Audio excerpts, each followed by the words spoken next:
கிருஷ்ணம் வந்தே ஜெகத்குரு.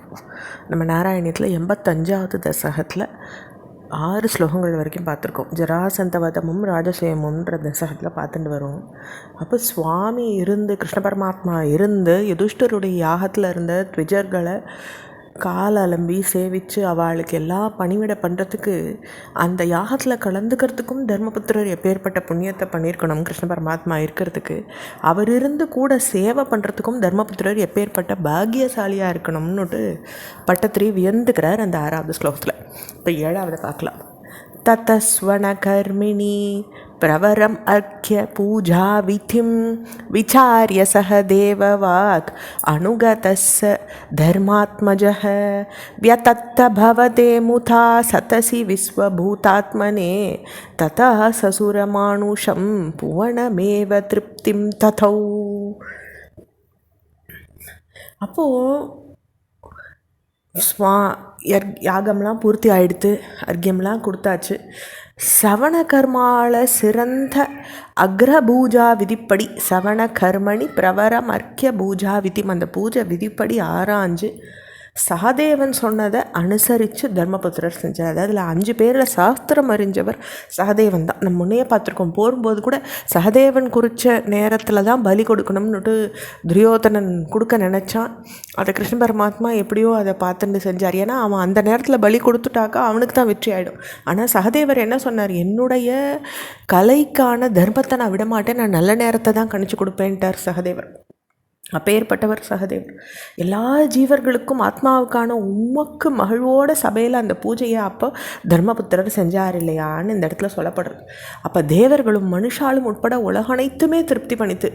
புவனமேவ திருப்திம் தத்தோ, உனக்கு ஒருத்தருக்கு திருப்தி உண்டானோன்னு இந்த புவனமே திருப்தி அடைஞ்சது இல்லையா அப்படின்னு பட்டத்திரி வியந்துக்கிறார். தத சபதி சேதிபோ முனிநృபேஷு திஷ்டத்ஸ்வஹோ சபா ஜயதி கோ ஜட பசுபதுர்துரூடம் வடும் இதி த்வயி ச துர்வசோ விததிம் உத்மவன் ஆசனாத் உதா பததுதாயுத சமபதன் அமும் பாண்டவாக. அப்போ இப்படி கிருஷ்ண பரமாத்மாவுக்கு நடக்க போகிறதுன்னு அறிவிச்சோனையே சிசுபாலனால் தாங்கிக்க முடியல.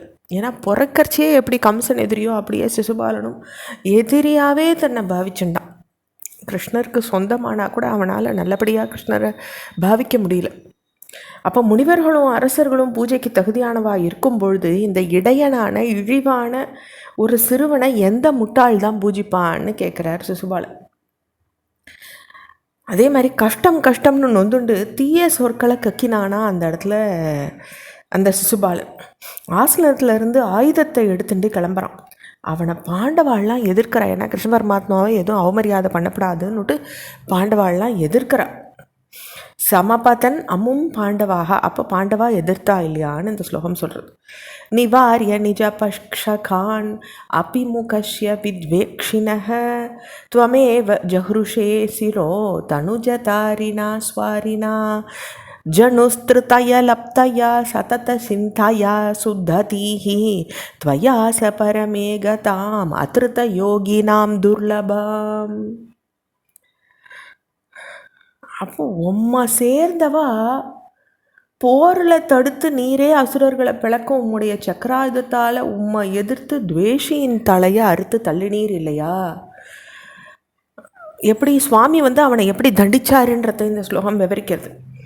அதே மாதிரி திருத்தயா லப்தையா 3 பிறவிகளில் இடைவிடாது சிந்தித்து தூய்மையான மனசை அடைஞ்சிட்டதுனால யோகிகளாலையும் அடைதற்கரிய உம்முடைய உத்தம சாயுஜ்யத்தை அடைஞ்சிட்டோம்.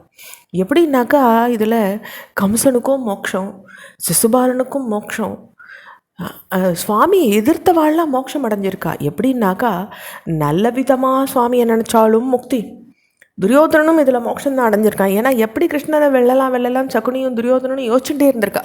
அப்போ சுவாமியே அவள் நினச்சிட்டு இருந்திருக்கா. அப்போது இப்படி நினச்சதுனாலையும் அவளுக்கு முக்தி தான் கிடச்சிருக்கான். அதை தான் இந்த ஸ்லோகம் சொல்கிறது. அப்போது வைகுண்டத்தில் துவாரபாலர்களாக இருந்த ஜெய விஜய ரெண்டும் சனகாதி முனிவர்கள் செஞ்ச அபச்சாரத்தினால அவளுடைய சாபத்துக்கு இளைஞாகி 3 பிறவிகளை அடையிறான்னு சொல்லப்பட்டிருக்கு.